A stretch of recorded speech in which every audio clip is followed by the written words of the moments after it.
Hi అండి. Hello నమస్తే. అందరూ ఎలా ఉన్నారు? బాగున్నారా? Welcome to Surekha kitchen vlogs. ఇవాళ నేను చూపించబోయే రెసిపీ వచ్చి పాకుండలండి. సేమ్ అరిసెల ప్రాసెస్సే, కానీ కొన్ని చేంజెస్ చేసుకుంటే మనకి అరిసెలు తిన్న ఫీలింగ్ ఉంటుంది. అలాగే క్విక్గా కూడా చేసేసుకోవచ్చు. ముందుగా ఇలా కొబ్బరి తురుము తీసుకోండి. కొబ్బరి కూర కన్నా తురుము మనకి బాగుంటుంది. లేదు నేను ఇలా తురుము లేననుకుంటే ముక్కలు కోసేసి మిక్సీ పట్టేసి ఇలాగ ఒకసారి ఫ్రై చేసుకోండి, తడి లేకుండా. వంట రాని వాళ్ళకి కూడా ఈజీగా అర్థమయ్యేలా చెప్తున్నాను, ఎక్కడ వీడియో స్కిప్ చేయకుండా చూడండి. నేను ఇక్కడ బెల్లం క్వాంటిటీ 1 kg తీసుకుంటున్నాను. ఒక 4 తవ్వలు మనం రేషన్ బియ్యం తీసుకుని నానబెట్టుకోవాలి 2 days ముందు.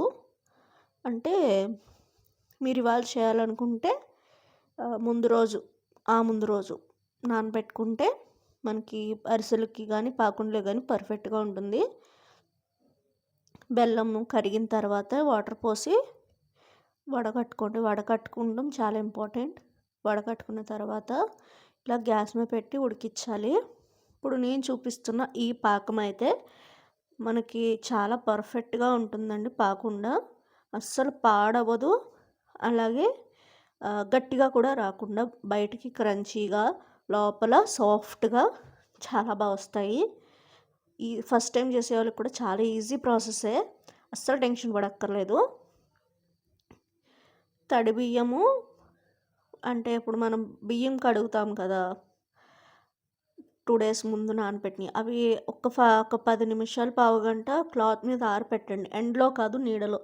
అలా ఆరపెట్టి పిండి మిక్సీ పట్టేసి పిండి ఆరిపోకుండానే పాకం పెట్టుకోవాలి. పాకం వచ్చేసిన తర్వాత కొబ్బరి కూర అందులో వేసి కలిపేసుకుని పిండి కొంచెం వేసుకుంటూ మనకి ముద్ద అంటే బాల్ షేప్ వచ్చేంత కన్సిస్టెన్సీ వరకు కూడా పిండి కలుపుకుంటూ ఉండాలి. అలా వేసుకున్న పిండి మీరు వెంటనే ఉండలు చేసిన జారిపోతూ ఉంటుంది.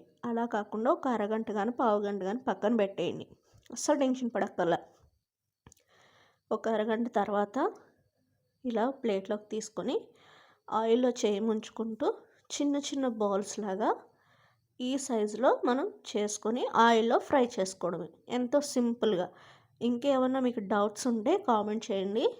అలాగే నేను ఇక్కడ కొలతలు ఏవైతే ఉన్నాయో అవి కింద డిస్క్రిప్షన్లో రాస్తాను, ఎవరికైనా డౌట్ ఉంటే ఒకసారి చెక్ చేయండి. చాలా సింపుల్గా అయిపోతుంది. మీరు తీసుకునే క్వాంటిటీని బట్టి. మీరు 1/2 kg బెల్లం తీసుకుంటే 2 తవ్వలు బియ్యం సరిపోతాయి. 1 kg బెల్లం తీసుకుంటే 4 తవ్వలు బియ్యం పడతాయి. ఈ పాకుండలు మనకి నెల రోజుల వరకు నిలువ ఉంటాయి. కొబ్బరి పర్ఫెక్ట్గా వేపుకోవాలి.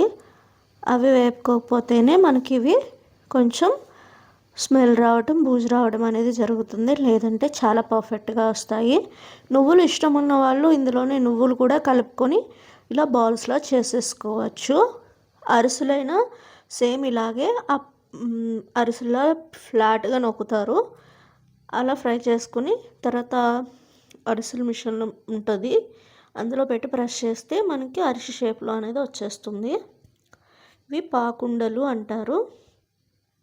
ఇంతవరకు చూసారంటే వీడియో నచ్చే ఉంటుంది. ప్లీజ్ లైక్ చేసి షేర్ చేసి సబ్స్క్రైబ్ చేయండి. బాయ్.